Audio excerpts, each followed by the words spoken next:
Hello all, welcome to the economic classes. ഇന്ന് നമ്മൾ discuss ചെയ്യാൻ പോകുന്നത് എക്കണോമിക്സിലെ പബ്ലിക് ഫിനാൻസിലെ ടാക്സേഷൻ റിലേറ്റ് ചെയ്തിട്ടുള്ള കുറച്ച് ഫാക്ട്സ് ആണ്. നമുക്കറിയാം, ടാക്സേഷൻ റിലേറ്റ് ചെയ്തിട്ടുള്ള ക്വസ്റ്റ്യൻസ് നമുക്ക് ഇൻസിഡൻസ് ഓഫ് ടാക്സേഷൻ, ഇമ്പാക്റ്റ്, അതുപോലെ തന്നെ വെർട്ടിക്കൽ ഹൊറിസോണ്ടൽ ഇക്വിറ്റി, ഇത്തരത്തിലുള്ള കാര്യങ്ങളൊക്കെ നമുക്ക് കോമ്പറ്റേറ്റീവ് എക്സാംസിന്, സെറ്റ് എക്സാംസിനും അതുപോലെ തന്നെ സ്റ്റാറ്റിസ്റ്റിക്കൽ അസിസ്റ്റന്റിന് പോലുള്ള റിസർച്ച് അസിസ്റ്റന്റ് പോലുള്ള എക്സാംസിനൊക്കെ കൂടുതൽ ചോദിച്ചു കണ്ടിട്ടുണ്ട്. സോ ആ ഭാഗത്തു നിന്നുള്ള കുറച്ച് ഇമ്പോർട്ടൻ്റ് ആയിട്ടുള്ള കാര്യങ്ങളാണ് നമ്മൾ ഇന്ന് ഡിസ്കസ് ചെയ്യാൻ പോകുന്നത്. So let's start.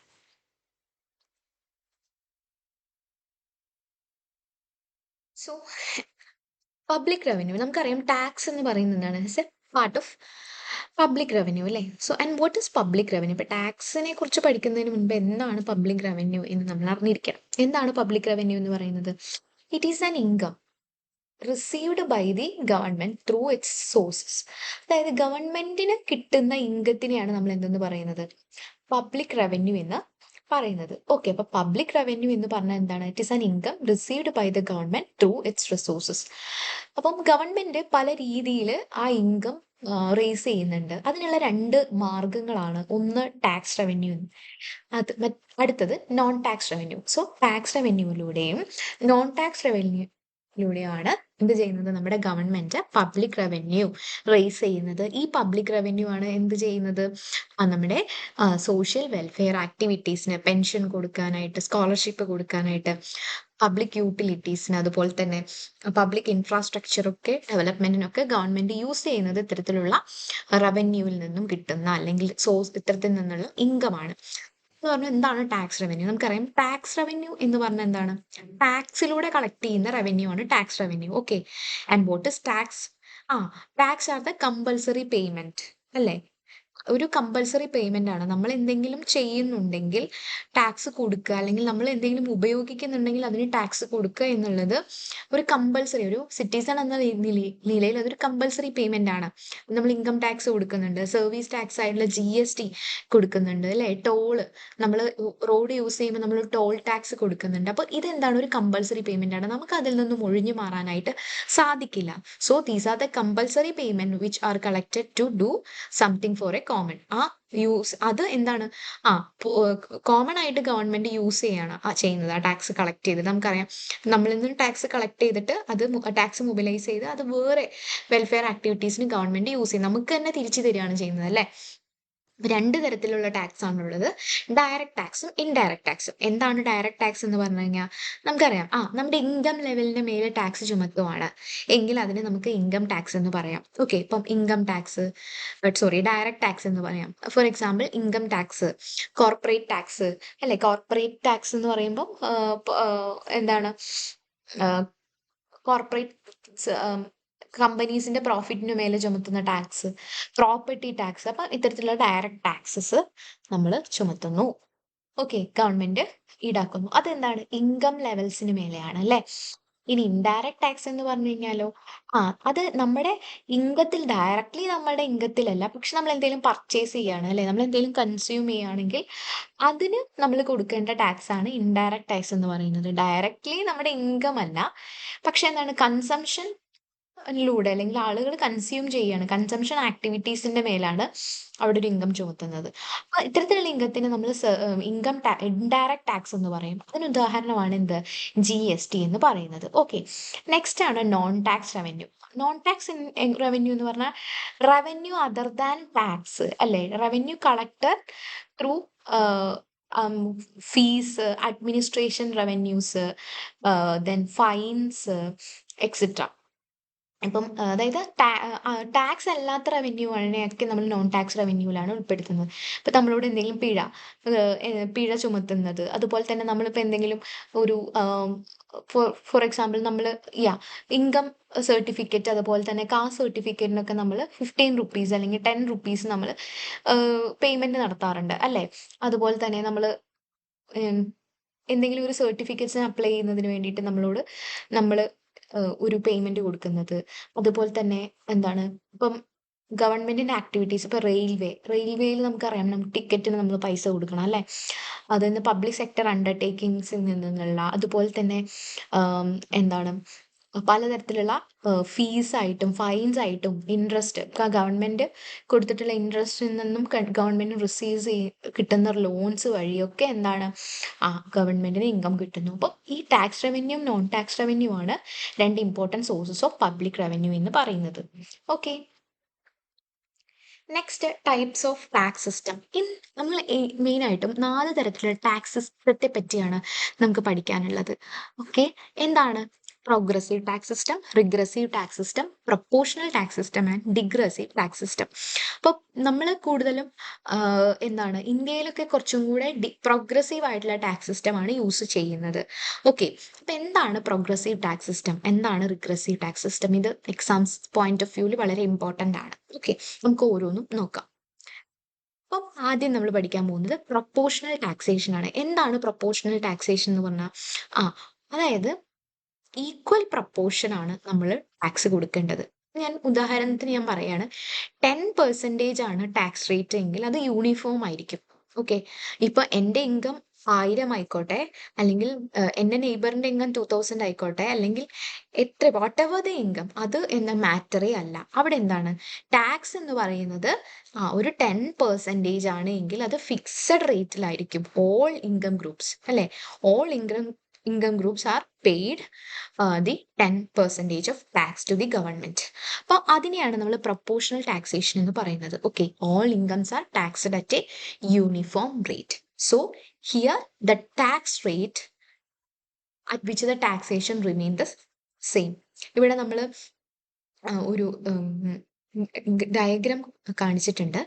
അതിൽ എക്സ് ആക്സിസിൽ ടാക്സബിൾ ഇൻകം, അതായത് ടാക്സ് ബേസ് എന്നും പറയും, കൊടുത്തിട്ടുണ്ട്. ദെൻ ടാക്സ് റേറ്റ് വൈ ആക്സിസിൽ. സോ നോക്കി നോക്കൂ, ഒരു ഫിക്സഡ് റേറ്റ് ആണ് അല്ലേ. ഇപ്പൊ ഇവിടെ ഇങ്ങോട്ട് പോകുന്തോറും നമ്മുടെ ഇൻകം കൂടുന്നുണ്ട്.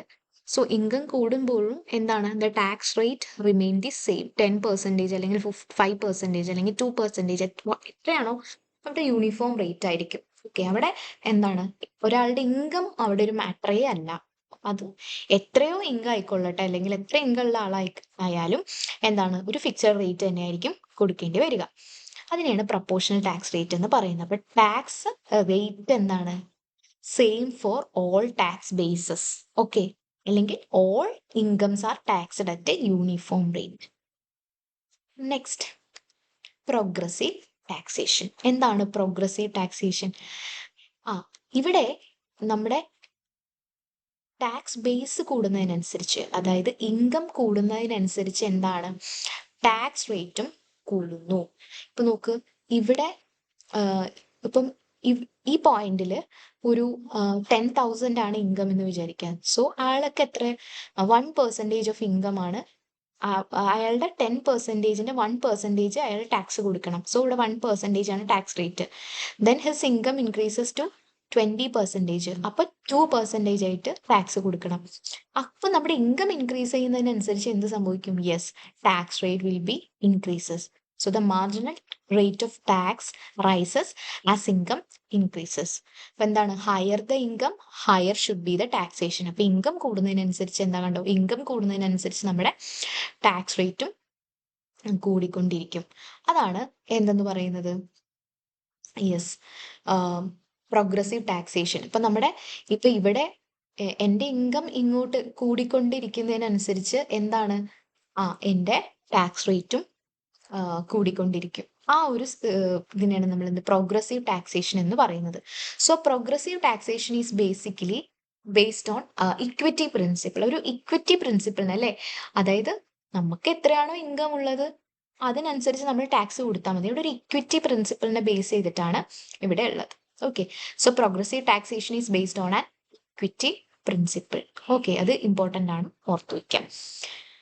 Next, regressive taxation, just opposite to the progressive taxation, like just reverse to the progressive taxation. ഇവിടെ എന്താണ് ഇൻകം കൂടുകയാണ്. ഇപ്പം 1 രൂപയാണ് അയാളുടെ ഇൻകം എങ്കിൽ അയാൾ എത്ര പെർസെൻറ്റേജ് ടാക്സ് കൊടുക്കണം? 10% ടാക്സ് കൊടുക്കണം. ദെൻ അയാളുടെ ഇൻകം ഒരു 2 രൂപയായിട്ട് കൂടിയപ്പോൾ അയാളുടെ ടാക്സ് എത്രയായി കുറഞ്ഞു? 8 രൂപയായിട്ട് 8% ആയിട്ട് കുറഞ്ഞു അല്ലെ. അയാളുടെ ഇൻകം 3 രൂപയായിട്ട് കൂടിയപ്പോൾ then again tax rate will be decreases. നോക്കി നോക്കൂ, ഇത് ഓപ്പോസിറ്റ് ഓഫ് ഇക്വിറ്റി പ്രിൻസിപ്പിൾ ആണ് അല്ലേ. ഇവിടെ എന്താണ്, ഇക്വിറ്റി ആണോ? അല്ല. ഇവിടെ ഒരു എന്താണ്, ഇന്നീക്വാളിറ്റി ഓഫ് ടാക്സേഷൻ ആണ്. കാരണം എന്താ, ടാക്സ് ഇൻകം കുറവുള്ള ആള് കൂടുതൽ ടാക്സ് കൊടുക്കേണ്ടി വരുന്നു, ഇൻകം കൂടുതലുള്ള ആള് കുറച്ച് ടാക്സ് കൊടുക്കേണ്ടി വരും. അപ്പോൾ tax rate decreases as the tax base increases. അതാണ് റിഗ്രസീവ്. അപ്പൊ പ്രോഗ്രസീവിന്റെ ഓപ്പോസിറ്റ് ആണ് റിഗ്രസീവ് എന്ന് ഓർത്താൽ മതി. Next, degressive taxation. എന്താണ് ഡിഗ്രസീവ് ടാക്സേഷൻ? നമ്മൾ നേരത്തെ പഠിച്ചിരുന്ന പ്രോഗ്രസീവ് ടാക്സേഷന്റെയും പ്രൊപ്പോർഷണൽ ടാക്സേഷന്റെയും ഒരു മിക്സ്ചർ ആണ് ഡിഗ്രസീവ് ടാക്സേഷൻ എന്ന് പറയുന്നത്. ഓക്കെ, അതുകൊണ്ട് തന്നെ ഇതിനെ മൈൽഡ് പ്രോഗ്രസീവ് ടാക്സേഷൻ എന്ന് വിളിക്കുന്നു. Okay, the degressive taxation is also called mild progressive taxation. എന്തുകൊണ്ടാണ്? It is the mixture of proportional and progressive taxation. എന്താണ് പ്രൊഗ്രസീവ് ടാക്സേഷനും പ്രൊപ്പോർഷണൽ ടാക്സേഷന്റെ ഒരു മിക്സ്ചറാന്ന് പറയാൻ കാരണം, ഇവിടെ നോക്കി നോക്ക്, ഒരു സെർട്ടൈൻ പോയിന്റ് വരെ പ്രോഗ്രസീവ് ടാക്സേഷൻ ആണ്.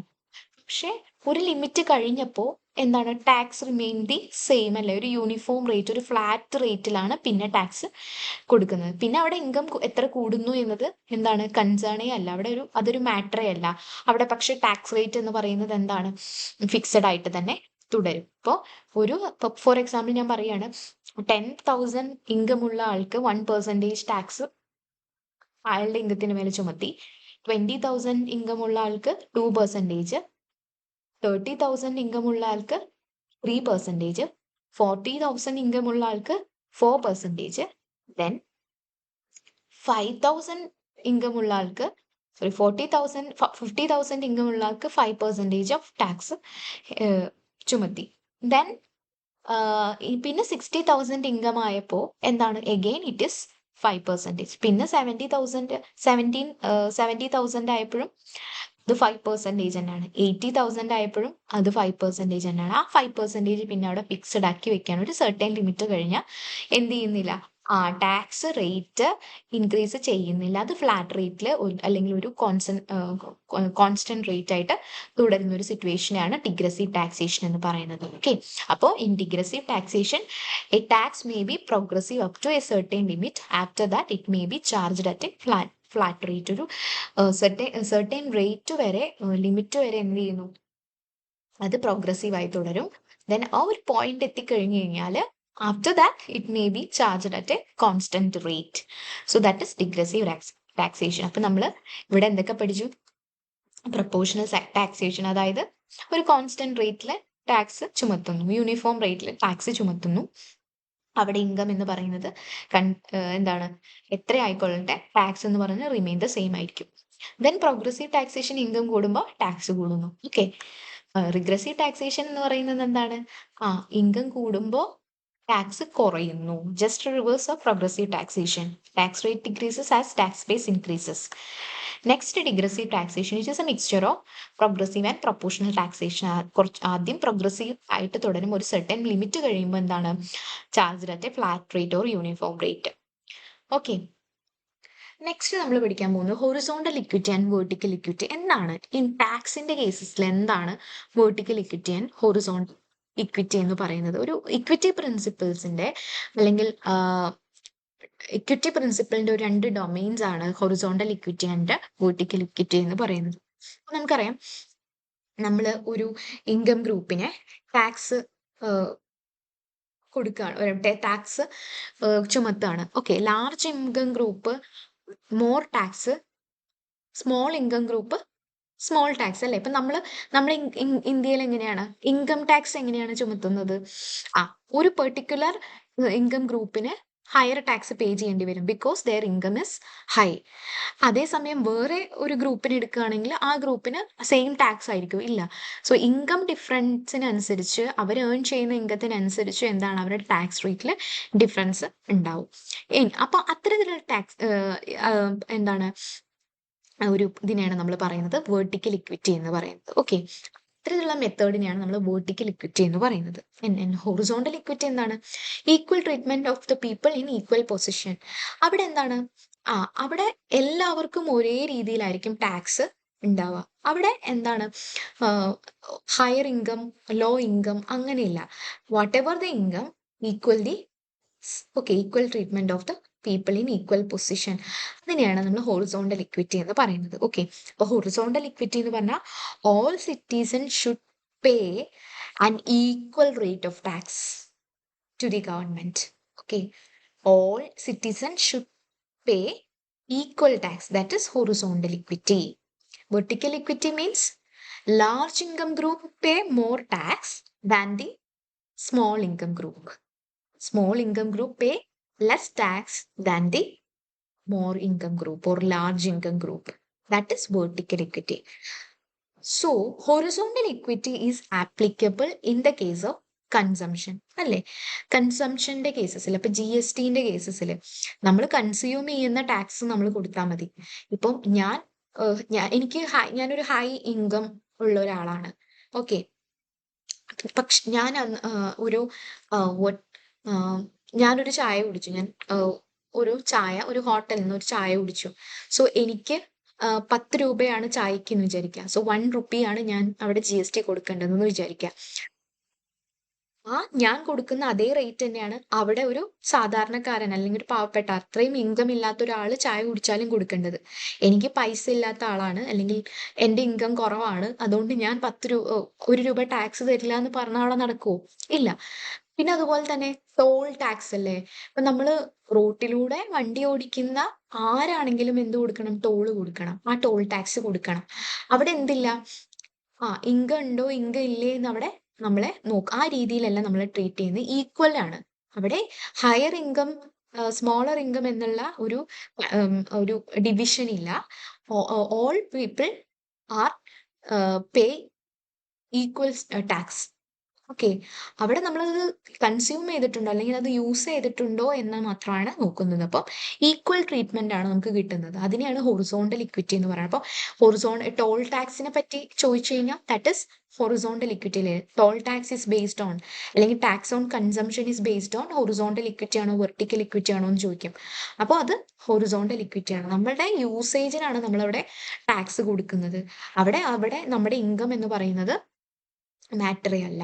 Okay, so horizontal equity is applicable in the case of consumption. Vertical equity is applicable in the case of income tax. Next is impact and incidence of taxation. Impact of taxation എന്ന് പറഞ്ഞാൽ it is the immediate or original or primary burden of taxation. Okay, ഇപ്പോൾ ഒരാൾക്ക് tax ചുമത്തുകയാണ്, ഒരാളുടെ മേല് tax ഒരാൾ tax കൊടുക്കേണ്ടി വരികയാണ്. അപ്പൊ ആ പേഴ്സൺ എന്താണ്, who pace the tax in the first instance, അതിനാണ് ഇമ്പാക്ട് ഓഫ് ടാക്സ് എന്ന് പറയുന്നത്. ഓക്കെ, ഇപ്പൊ ഫോർ എക്സാമ്പിൾ എന്താണ്, ഒരു ടാക്സ് ഇമ്പോസിഷൻ ചെയ്തിട്ടുണ്ടെങ്കിൽ, ഒരു ടാക്സ് ഇമ്പോസ് ചെയ്തിട്ടുണ്ടെങ്കിൽ നമ്മൾ ഫസ്റ്റ് നമ്മൾ ആ ടാക്സ് കൊടുത്തേ തീരുള്ളൂ അല്ലേ? നമുക്ക് വേറെ നിവൃത്തിയില്ല. സോ അതിനെയാണ് നമ്മൾ ഇമ്പാക്ട് ഓഫ് ടാക്സേഷൻ എന്ന് പറയുന്നത്. എന്താണ്? Immediate money burden of a taxation. Okay, immediate money burden ആരുടെ മേലാണോ വരുന്നത് അതിനെയാണ് ഇമ്പാക്ട് ഓഫ് ടാക്സേഷൻ എന്ന് പറയുന്നത്. അതേസമയം ഇൻസിഡൻസ് എന്ന് പറഞ്ഞാൽ എന്താണ്? ഫൈനൽ മണി ബേർഡൻ ആണ് അല്ലേ? ഓക്കെ, ഫൈനൽ മണി ബേർഡൻ ആണ്. ഫൈനൽ റെസ്റ്റിംഗ് പോയിന്റ്, ഒരു ടാക്സിന്റെ ഫൈനൽ റെസ്റ്റിംഗ് പോയിന്റിനെയാണ് നമ്മൾ ഇൻസിഡൻസ് ഓഫ് ടാക്സേഷൻ എന്ന് പറയുന്നത്. ഇപ്പോൾ ഡയറക്റ്റ് ടാക്സേഷൻ എടുത്തു കഴിഞ്ഞു കഴിഞ്ഞാൽ എന്താണ്? യെസ്, ഡയറക്റ്റ് ടാക്സേഷനും ഇൻഡയറക്റ്റ് ടാക്സേഷനും നമ്മൾ എടുക്കുകയാണ്. അപ്പൊ അവിടെ ഇമ്പാക്റ്റും ഇൻസിഡന്റും നമ്മൾ നോക്കുകയാണെങ്കിൽ എന്താണ്? For direct tax impact and incidence of tax will be borne by same person. Okay, അപ്പം ഇമ്പാക്റ്റും ഇൻസിഡന്റും അവിടെ സെയിം പേഴ്സൺ ആയിരിക്കും. അതേസമയം ഇൻസിഡൻസ് എന്ന് പറയുന്നത് എന്താണ്? അവിടെ ഡിഫറെന്റ് ആയിരിക്കും ഇൻസിഡൻസ് ഓഫ് ടാക്സേഷൻ എന്ന് പറയുന്നത്.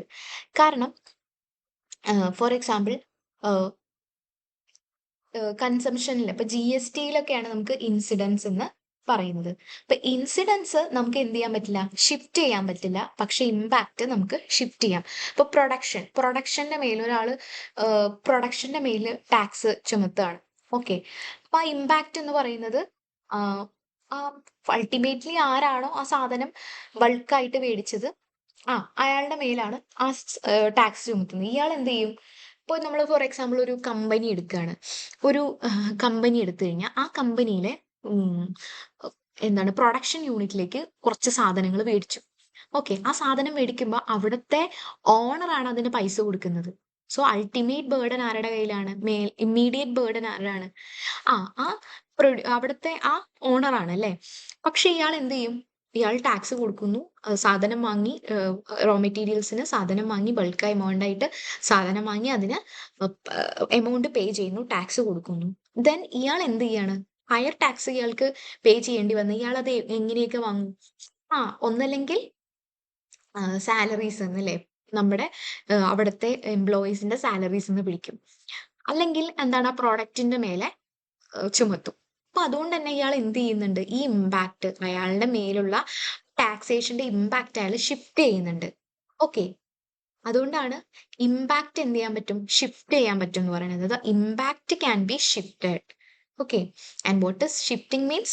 It implies transferring the burden of tax from one person to another. It can it can be either forward or backward. ഇപ്പൊ രണ്ട് തരത്തിലുള്ള ഷിഫ്റ്റ് ആണ്, ഫോർവേഡ് ഷിഫ്റ്റും ബാക്ക്വേർഡ് ഷിഫ്റ്റും. അപ്പോൾ എന്താണ് ഒരു ഇമ്മീഡിയറ്റ് ബേർഡൻ അല്ലെങ്കിൽ ഒറിജിനൽ ബേർഡൻ അല്ലെങ്കിൽ പ്രൈമറി ബേർഡൻ ഓഫ് ടാക്സ് അല്ലെങ്കിൽ ഇമ്പാക്ട് എന്ത് ചെയ്യാൻ പറ്റും? ഷിഫ്റ്റ് ചെയ്യാനായിട്ട് പറ്റും. ഇനി ഇൻസിഡൻസ് ഓഫ് ടാക്സേഷൻ എന്ന് പറഞ്ഞു കഴിഞ്ഞാൽ ഫൈനൽ മണി ബേർഡൻ ആണ്. ഇപ്പൊ നമ്മൾ GST, കൺസംഷൻ ടാക്സ്, ഞാനൊരു സാധനം GST ആണെന്ന് വിചാരിക്കുക. അത് എനിക്ക് ഷിഫ്റ്റ് ചെയ്യാൻ പറ്റുമോ? അല്ല. ഞാൻ ചായ കുടിച്ചു, ഞാൻ അതിന്റെ പൈസ കൊടുത്തു, പിന്നെ എനിക്ക് എന്ത് ചെയ്യാൻ പറ്റില്ല? ഞാനാണ് ടാക്സ് കൊടുക്കുന്നത്, എനിക്കിനി അത് വേറൊരാൾക്ക് ഷിഫ്റ്റ് ചെയ്യാനായിട്ട് പറ്റില്ല. ഓക്കെ. അപ്പോൾ ഫൈനൽ മണി ബേർഡൻ എൻ്റെ മേലെ തന്നെയാണ്. ആ ഫൈനൽ റെസ്റ്റിംഗ് പോയിന്റിനെയാണ് ഇൻസിഡൻസ് ഓഫ് ടാക്സേഷൻ എന്ന് പറയുന്നത്. So impact can be shifted whereas incident of tax can be shifted. അപ്പൊ ഇമ്പാക്ട് എന്ന് പറഞ്ഞാൽ പെട്ടെന്ന് ഫസ്റ്റ് ഇൻസ്റ്റൻസിൽ ടാക്സ് കൊടുക്കുന്ന ആ ഒരു എന്താ പറയാ സിറ്റുവേഷനെയാണ് നമ്മൾ ഇമ്പാക്ട് എന്ന് പറയുന്നത്. ദെൻ ഇൻസിഡന്റ് എന്ന് പറഞ്ഞു കഴിഞ്ഞാൽ ഫൈനൽ മണി ബേർഡൻ. ആ ടാക്സ് മൂലം ഫൈനൽ മണി ബേർഡൻ ആർക്കാണോ ഉണ്ടാവുന്നത്, ആരുടെ തലയിലാവുന്നത്, അതിനെയാണ് നമ്മൾ ഇൻസിഡൻസ് എന്ന് പറയുന്നത്. സോ ഇമ്പാക്ട് നമുക്ക് എന്ത് ചെയ്യാൻ പറ്റും? ഷിഫ്റ്റ് ചെയ്യാൻ പറ്റും. ഇൻസിഡൻസ് നമുക്ക് ഷിഫ്റ്റ് ചെയ്യാൻ പറ്റില്ല. കാരണം ഫൈനൽ മണി ബേർഡൻ ആണല്ലേ. അപ്പം മെയിനായിട്ടും എന്താണ് സർവീസ് ടാക്സസ്, ഫോർ GST ഒക്കെ നമുക്ക് എന്ത് ചെയ്യാൻ പറ്റില്ല? ഷിഫ്റ്റ് ചെയ്യാൻ പറ്റില്ല. അതുപോലെ തന്നെ ഇൻകം ടാക്സ് അല്ലേ? ഇപ്പോൾ ഒരു പേഴ്സന്റെ മേലുള്ള ഇൻകം ടാക്സ് നമുക്ക് ഷിഫ്റ്റ് ചെയ്യാൻ പറ്റുമോ? ഇല്ല. സോ ഇൻസിഡൻസ്, അപ്പം ഇൻകം ടാക്സ് നമുക്ക് ഷിഫ്റ്റ് ചെയ്യാനായിട്ട് പറ്റില്ല. അതേസമയം ഇപ്പോൾ പ്രൊഡക്ഷന്റെ മേലൊക്കെയാണ് ഈ ടാക്സ് വരുന്നതെങ്കിൽ നമുക്കത് ഷിഫ്റ്റ് ചെയ്യാനായിട്ട് പറ്റും. ഓക്കെ. അപ്പൊ ഇൻസിഡൻസ് എന്ന് പറഞ്ഞാൽ ഫൈനൽ മണി ബേർഡൻ. ഓക്കെ. ഇമ്പാക്ട് എന്ന് പറഞ്ഞാൽ ഇമ്മീഡിയറ്റ് ബേർഡൻ ഓഫ് ടാക്സേഷൻ. അപ്പോൾ ഇത്രയാണ് നമ്മൾ ഇന്ന് ഡിസ്കസ് ചെയ്തത്. അപ്പം എല്ലാവരും അത് നോക്കുക. സോ നിങ്ങൾക്ക് ഇഷ്ടപ്പെട്ടിട്ടുണ്ടെങ്കിൽ ലൈക്ക് ചെയ്യുക, നിങ്ങളുടെ ഫ്രണ്ട്സിനൊക്കെ അയച്ചു കൊടുക്കുക. ഓക്കെ. Thank you.